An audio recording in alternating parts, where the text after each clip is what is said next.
ایک مرتبہ رسول خدا صلی اللہ علیہ وسلم مسجد میں تشریف فرما تھے اور لوگ آپ صلی اللہ علیہ وسلم کے ارد گرد بیٹھے ہوئے تھے۔ 3 آدمی وہاں آئے، ان میں سے 2 رسول اللہ صلی اللہ علیہ وسلم کے سامنے پہنچ گئے اور ایک واپس چلا گیا۔ راوی کہتے ہیں کہ پھر وہ دونوں رسول اللہ صلی اللہ علیہ وسلم کے سامنے کھڑے ہو گئے۔ اس کے بعد ان میں سے ایک نے جب مجلس میں ایک جگہ کچھ جگہ گنجائش دیکھی تو وہاں بیٹھ گیا، اور دوسرا اہل مجلس کے پیچھے بیٹھ گیا، اور تیسرا جو تھا وہ لوٹ گیا۔ تو جب رسول اللہ صلی اللہ علیہ وسلم اپنی گفتگو سے فارغ ہوئے تو صحابہ رضی اللہ عنہم سے فرمایا کہ کیا میں تمہیں 3 آدمیوں کے بارے میں نہ بتاؤں؟ تو سنو۔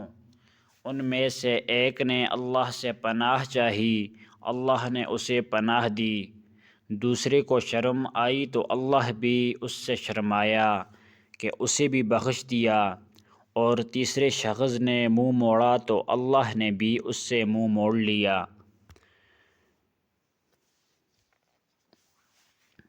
وہ ایک دفعہ رسول اللہ صلی اللہ علیہ وسلم کا تذکرہ کرتے ہوئے کہنے لگے، رسول اللہ صلی اللہ علیہ وسلم اپنے اونٹ پر بیٹھے ہوئے تھے اور ایک شخص نے اس کی نکیل تھام رکھی تھی۔ آپ صلی اللہ علیہ وسلم نے پوچھا، آج یہ کون سا دن ہے؟ ہم خاموش رہے، حتیٰ کہ ہم سمجھے کہ آج کے دن کا آپ کوئی دوسرا نام اس کے نام کے علاوہ تجوید فرمائیں گے۔ پھر آپ صلی اللہ علیہ وسلم نے فرمایا، کیا آج قربانی کا دن نہیں ہے؟ ہم نے عرض کیا، بے شک۔ اس کے بعد آپ صلی اللہ علیہ وسلم نے فرمایا، یہ کون سا مہینہ ہے؟ ہم اس پر بھی خاموش رہے اور یہی سمجھے کہ اس مہینے کا بھی آپ صلی اللہ علیہ وسلم اس نام کے علاوہ کوئی دوسرا نام تجوید فرمائیں گے۔ پھر آپ صلی اللہ علیہ وسلم نے فرمایا، کیا یہ ذی الحج کا مہینہ نہیں ہے؟ ہم نے عرض کیا، بے شک۔ آپ صلی اللہ علیہ وسلم نے فرمایا، تو یقیناً تمہاری جانیں اور تمہارے مال اور تمہاری آبرو تمہارے درمیان اسی طرح حرام ہیں جس طرح آج کے دن کی حرمت تمہارے اس مہینے اور اس شہر میں ہے۔ پس جو شخص حاضر ہے اسے چاہیے کہ غالب کو یہ بات پہنچا دے، کیونکہ ایسا ممکن ہے کہ جو شخص یہاں موجود ہے وہ ایسے شخص کو یہ خبر پہنچائے جو اس سے زیادہ حدیث کا یاد رکھنے والا ہو۔ آپ صلی اللہ علیہ وسلم نے فرمایا، آسانی کرو اور سختی نہ کرو، اور خوش کرو اور نفرت نہ دلاؤ۔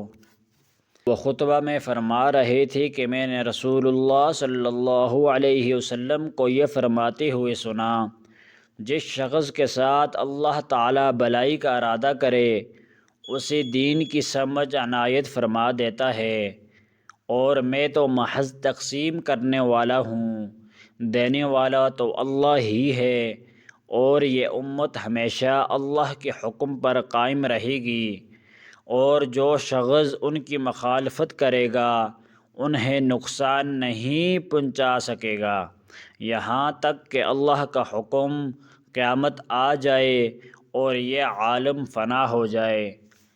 رسول اللہ صلی اللہ علیہ وسلم کا ارشاد ہے، حسد صرف 2 باتوں میں جائز ہے۔ ایک تو اس شخص کے بارے میں جسے اللہ نے دولت دی ہو اور وہ اس دولت کو راہ حق میں خرچ کرنے پر بھی قدرت رکھتا ہو، اور ایک اس شخص کے بارے میں جسے اللہ نے حکمت کی دولت سے نوازا ہو اور وہ اس کے ذریعے سے فیصلہ کرتا ہو اور لوگوں کو اس حکمت کی تعلیم دیتا ہو۔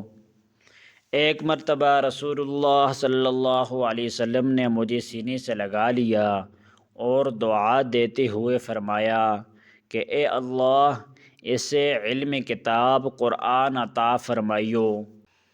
میں تم سے ایک ایسی حدیث بیان کرتا ہوں جو میرے بعد تم میں سے کوئی نہیں بیان کرے گا۔ میں نے رسول اللہ صلی اللہ علیہ وسلم کو یہ فرماتے ہوئے سنا کہ علامات قیامت میں سے یہ ہے کہ علم دین کم ہو جائے گا، جہل ظاہر ہو جائے گا، زنا بکثرت ہو جائے گا، عورتیں بڑھ جائیں گی اور مرد کم ہو جائیں گے، حتیٰ کہ 50 عورتوں کا نگران صرف ایک مرد رہ جائے گا۔ اس طرح کی حدیثیں پڑھنے اور سننے کے لیے ہمارے چینل کو سبسکرائب کریں۔ جزاک اللہ۔